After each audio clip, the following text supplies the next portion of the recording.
நரைகூடி கிளப்பருவம் எய்தி கொடும் குற்று கரையென பின் மாயும் பல வேடிக்கை மனிதரை போலே வீழ்ந்து விடாது என்னை காத்து வருகிற அன்னை தமிழுக்கு முதல் வணக்கம். ஆரூரின் சான்றோர்கள் விட்டிருக்கிற இந்த அன்பான அவைக்கு என்னுடைய அன்பான தமிழ் வணக்கம். ஒரு தலைப்புக்குள்ள பேச சொல்லியிருக்கிறாங்க. நாமளும் ஒரு தலைப்பை கொடுத்துட்டோம், தகத்தகாய தமிழ். கொடுத்ததுலேருந்து நிறைய பேர் அப்படின்னா என்ன, இதுக்கு தனியாக ஒரு டிக்ஷனரி போடணும் போல இருக்கே அப்படின்னு கேட்டாங்க. தகத்தகாய தமிழ் இது பாரதிதாசனிடமிருந்து கடன் வாங்கப்பட்ட வார்த்தை.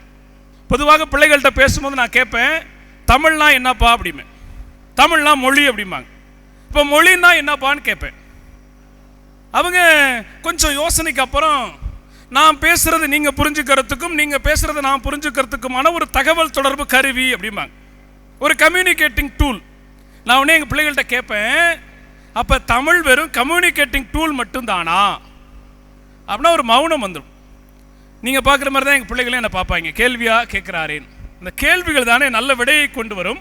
அப்போ இல்லை, அதையும் தாண்டி புனிதமானது, அதையும் தாண்டி புனிதமானது அப்படின்னா என்ன புனிதமானது, அதில் என்ன இருக்கு? தமிழாசிரியர்களுக்கு வேற வேலை இல்லையா? புனிதமானது, பண்பாடு, விழுமியம், இப்படியே பேசிக்கிட்டே பாதி காலத்தை ஓட்டிட்டீங்க. நீங்கள் கேட்குறது யோசனை எனக்கு புரியுது. வெறுமனே பண்பாடு விழுமியம் மட்டுமல்ல, தமிழ் வாழ்வு தரும், வாழ சொல்லித்தரும். எனக்கு தமிழை அறிமுகப்படுத்தியதில் பள்ளி காலத்தில் கண்ணதாசனுக்கும் வைரமுத்துக்கும் ஒரு மிகப்பெரிய பங்கு உண்டு. 9ஆம் வகுப்பு படிக்கும் போது எனக்கு ஒரு கவிதை, கண்ணதாசனுடைய கவிதை வந்தது, எனக்கு ரொம்ப பிடிச்சிருந்தது. அந்த கவிதை என்னமோ தெரியல, அதுக்குள்ள ஒரு ஈர்ப்பு. கவிஞன் யான் ஒரு காலக்கணிதம் கருப்படு பொருளை ஒருபட வைப்பேன், புவியில் யான் ஒரு புகழுடை தெய்வம் பொன்னினும் விளை மிகு பொருளின் செல்வம், இவை சரியென்றால் இயம்புவதன் வேலை, இவை தவறாய் எதிர்ப்பன் வேலை, ஆக்கள் அழித்தல் அழித்தல் இம்மூன்றும் அவனும் யானுமே அறிந்தவை அறிக, செல்வர்தம் கையில் சிறைப்பட மாட்டேன், பகவர்தம் வாளுக்கும் பயப்பட மாட்டேன், பாசம் மிகுந்தேன் பற்றுதல் மிகுந்தேன், ஆசை தருவன் அனைத்தும் பற்றுவேன், உண்டாயின் பிறர் உண்ணத் தருவேன், இல்லையாயின் இல்லம் தட்டுவேன், வண்டாய் எழுந்து மலர்களில் அமர்வேன், வாய்ப்புறதேனே ஊர்ப்புற தருவேன், பாண்டோர் கம்பர் பாரதிதாசன் சொல்லாதன சில சொல்லிட முனைவேன், வளமார் கவிகள் வாக்கு மூலங்கள் இறந்த பின்பு எழுதுக தீர்ப்பு, காடாய் மேடாய் மரமாய் மாறாதிருக்க யான் வனவிலங்கல்ல, மாற்றம் என்பது மானிட தத்துவம், தலைவர் மாறுவர் தர்பார் மாறும், தத்துவம் மட்டுமே அட்சய பாத்திரம், கொள்வோர் கொள்க குறைப்போர் குறைக்க உள்வாய் வார்த்தை உடம்பு சுடாது, நானே தொடக்கம் நான் உரைப்பதுதான் சட்டம் சொல்லி முடிப்பார். இதில் என்ன எனக்கு என்ன சார் பிடிச்சிருந்துச்சு அப்படின்னா, கவிஞனும் இறைவனும் ஒன்று. ஒரு படைத்தல் தொழிலை செய்கிறதுனால் கவிஞனும் இறைவனும் ஒன்றுங்கிற இடத்துக்கு நகர முடியுதுன்னா அது எவ்வளோ பெரிய சிறப்பு, எவ்வளோ பெரிய ஒரு மொழி, எவ்வளோ பெரிய ஆளுமை. அன்னையிலிருந்து கவிதையை கவிஞனை பிடிக்க ஆரம்பிச்சு.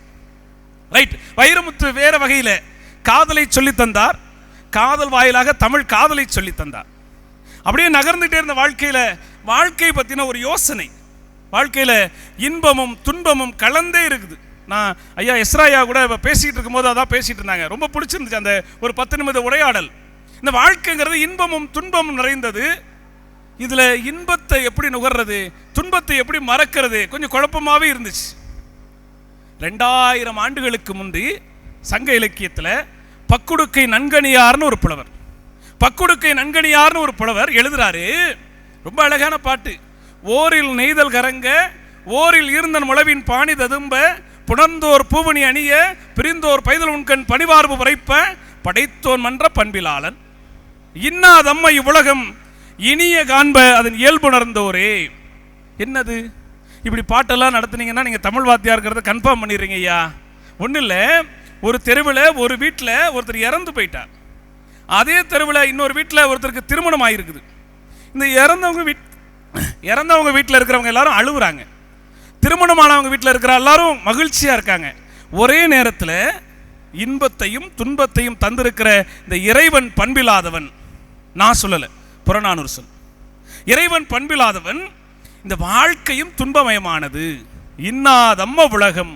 அப்போ துன்பமயமான ஒரு வாழ்க்கைனா அப்போ என்ன செய்கிறது சொல்கிறான் பாருங்க. 2000 வருஷத்துக்கு முன்னாடி இது இன்பமும் துன்பமும் நிறைந்ததுன்னு யாரு புரிஞ்சுக்கிறாங்களோ, இன்னாதம்மை உலகம் இனிய காண்பதன் இயல்புணர்ந்தோரே, இந்த வாழ்க்கை இப்படிதான் புரிஞ்சுக்கிட்டா மகிழ்ச்சியா இருந்துடலாம். இன்பம் மட்டும்தான் வரும், துன்பம் மட்டும்தான் வரும் நினைக்க வேண்டாம். ரெண்டும் மாறி மாறி வருங்கிறத 2000 வருஷத்துக்கு முன்னாடியே சொல்லிட்டேன். இப்படி வாழ்க்கையை புரிஞ்சுக்கிட்டு நகர்ந்தோம்னா திருமண வாழ்க்கைக்குள்ள போக வேண்டியதா இருக்கு. திருமண வாழ்க்கையை எப்படி சரி செய்யறது, திருமண வாழ்க்கைக்குள்ள எப்படி சந்தோஷமா இருக்கிறது. ஒரு சங்க இலக்கிய பாட்டு நிறைய இருக்குது. ஒரே ஒரு பாட்டு எனக்கு பிடிச்சது, என்னை யோசிக்க வைத்த பாட்டு. 3 வரிங்க எனக்கு ரொம்ப பிடிக்கும். அந்த 3 வரி, முதல் 3 வரி, இம்மை மாறி மறுமையாகினும் நீயாகிய என் கணவனை நானாகிய நெஞ்சு நேர்பவளே. என்ன சொல்லியிருக்கணும்? நீயாகிய என் கணவனேன்னு. அடுத்த வரி நானாகிய என் மனைவி என்ன சொல்லியிருக்கணும். ஆனா அவ சொல்லலை. என்ன சொல்றான்? நானாகிய நெஞ்சு நேர்பவளே. அப்ப அடுத்த பிறவியிலையாவது உன் மனசுக்கு பிடிச்சவளா இருக்கணும் அப்படின்னா என்ன அர்த்தம்? இந்த பிறவி இல்லைன்னு அர்த்தமா? இல்ல. அப்ப யோசனை எப்படி இருக்கு? ரொம்ப அழகா, நான் பேச நினைப்பதெல்லாம் நீ பேச வேண்டும், நான் காணும் பொருள் யாவும் நீயாக வேண்டும். அப்ப இந்த விஷயம் இருக்கு இல்லையா, இது எனக்கு தமிழ் சொல்லி தருது. அன்பும் அறனும் உடைத்தான இந்த இல்வாழ்க்கை பண்பும் பயனுமில்லாது நீதிமன்றங்கள்ல வழக்காடு மன்றங்கள் இருக்கிற சூழலுக்கு இந்த மாதிரியான ஒரு வழியை தமிழ் காட்டுகிறது.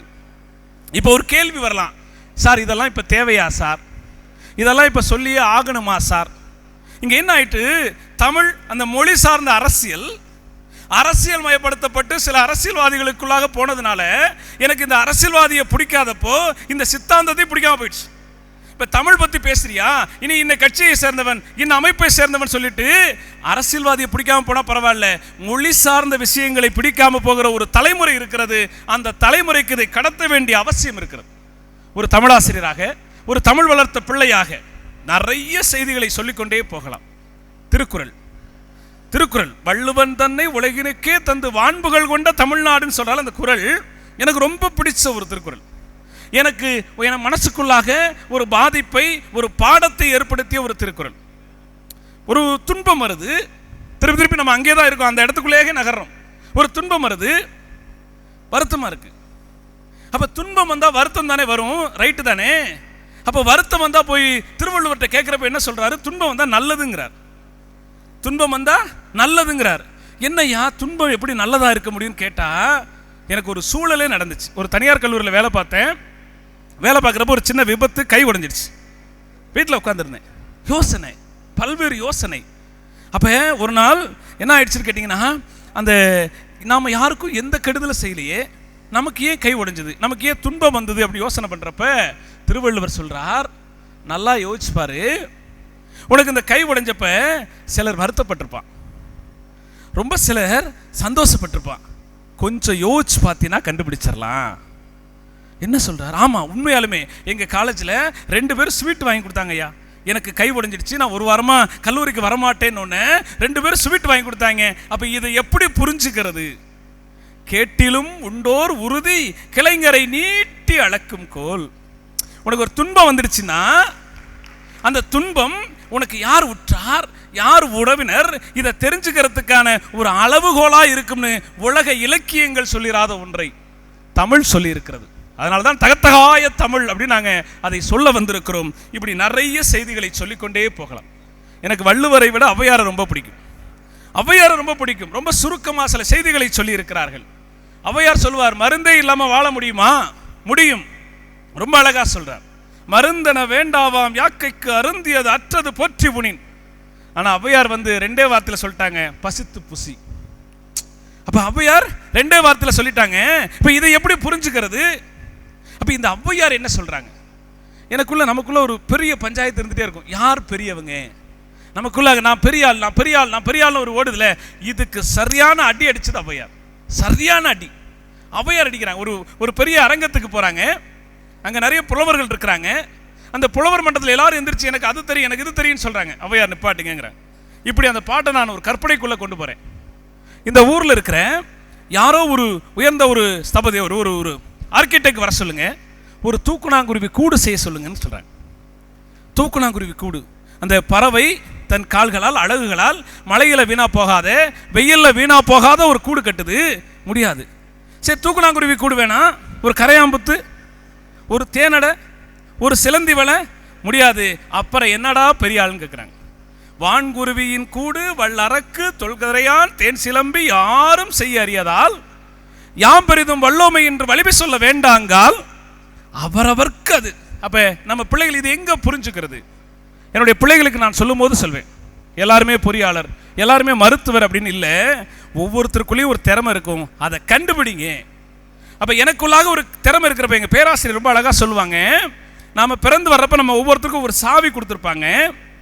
அந்த சாவி எடுத்துட்டு நாம் சரியான பூட்டை திறக்கிற போது அது சரியான வாழ்க்கையாக அமையும்.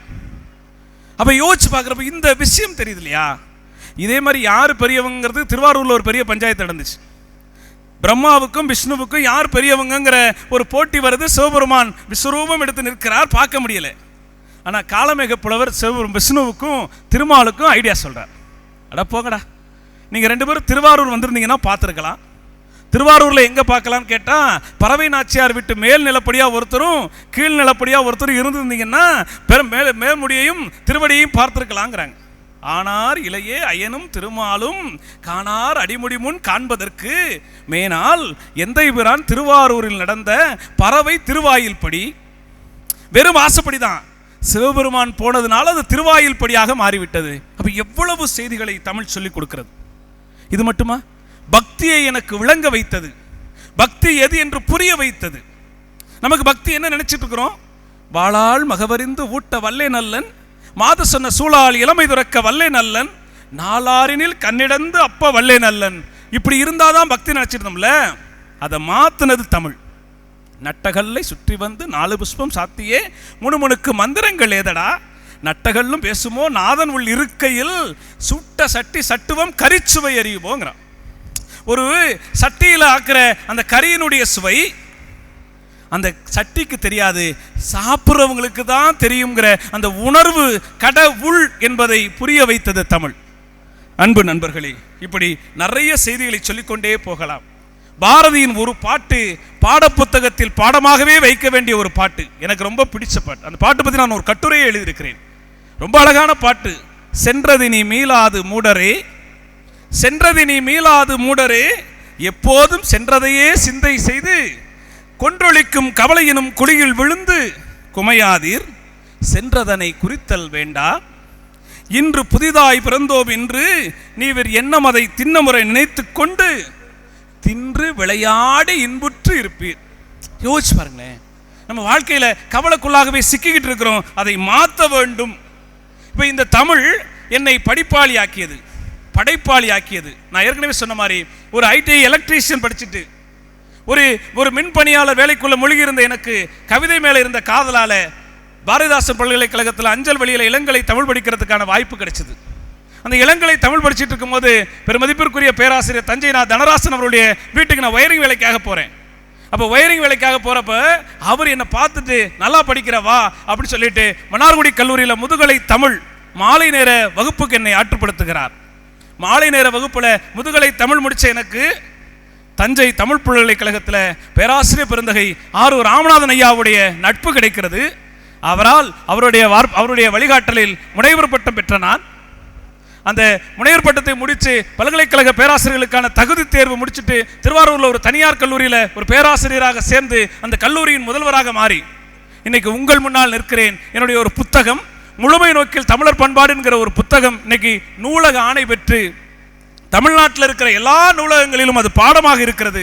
இப்ப யோசனை பண்ணி பார்க்கிறப்போ இந்த விஷயங்களை எனக்கு தந்தது தமிழ். அந்த தமிழின் அன்பை, அந்த தமிழின் ஒளியை நீங்கள் எல்லாம் சுவாசிக்கிற போது, பார்க்கிற போது இந்த உலகம் மிகச்சிறந்த அர்த்தமுடையதாக உங்களுக்கான வாழ்க்கையை காட்டுவதாக தமிழ் இருக்கிறது என்கிற செய்தியை சொல்லி அன்பை போதிக்கிற தமிழிலிருந்து அன்பின் வழியான ஒரு கவிதையை சொல்லி நிறைவு செய்கிறேன். அன்பு நாம் புரிந்து கொள்ளும் போது அம்மாவை மறந்துவிட முடியாது.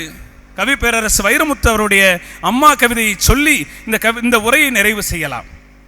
1000 தான் கவி சொன்னேன், அழகழகா பொய் சொன்னேன், பெத்தவளே ஓம்பெருமை ஒத்தவரி சொல்லலையே, காற்றெல்லாம் மகன் பாட்டு காகிதத்தில் அவன் எழுத்து, ஊரெல்லாம் மகன் பேச்சு ஓன் கீர்த்தி எழுதலையே, எழுதவோ படிக்கவோ இயலாத தாய் பத்தி எழுது என்ன லாபம்னு எழுதாம போனேனோ, பொன்னையா தேவன் பெத்த பொன்னே குளமகளே, என்னை பிறந்தல்ல இடுப்பு வழி பொறுத்தவளே, வைரமுத்து பிறப்பான்னு வயிற்றில் நீ சுமக்கவில்லை, வயிற்றில் நீ சுமந்த பொண்ணு வைரமுத்து ஆயிடுச்சு, கண்ணு காது மூக்கோட கருப்பா ஒரு பிண்டம் இடப்பக்கம் கிடக்கையில என்னான்னு நினைச்சிருப்பேன், கத்தி எடுப்பவனோ களவாட பிறந்தவனோ தரணியால வந்திருக்கும் தாசில்தாரி வந்தானோ, இந்த விவரங்கள் ஏதொன்னும் தெரியாம கிடந்த என்ன வளர்க்கறதுக்கு அந்த வைரமுத்து சொல்றார். என்ன நிறைய செய்திகள், குட்டி குட்டியா மிதக்கும் தேங்காய் சில்லுக்கு தேகமெல்லாம் எச்சு வரும், வைகையில ஊர்முழுக வள்ளூரும் சேர்ந்தழுக கைப்பிடியா குட்டி வந்து கரை சேர்த்து விட்டவளே, எனக்கு ஒன்று ஆனதுன்னா உனக்கு வேற மகன் இருக்கான், உனக்கு ஒன்று ஆனதுன்னா எனக்கு வேற தாய் இருக்கான்னு அழுதுகிட்டே அந்த கவிதையை வைரமுத்து முடிப்பார். அன்பு நண்பர்களே, அன்பை விதைக்கிற, அன்பை போற்றுகிற, இன்ப துன்பங்களை சமமாக சமநிலைப்படுத்தி பார்க்கிற தமிழின் ஒளியை தரிசிப்போம். தமிழ் ஒளியின் வழியிலேயே ஒரு நல்ல வாழ்வை வாழ்வோம் என்கிற தகவலை சொல்லி அருமையான இந்த நிகழ்விற்கு வாய்ப்பு தந்த அத்துணை சான்றோர்களுக்கும் மன ஒளி மெய்களால் என்னுடைய நன்றியை சொல்லி விடைபெறுகிறேன். நன்றி, வணக்கம்.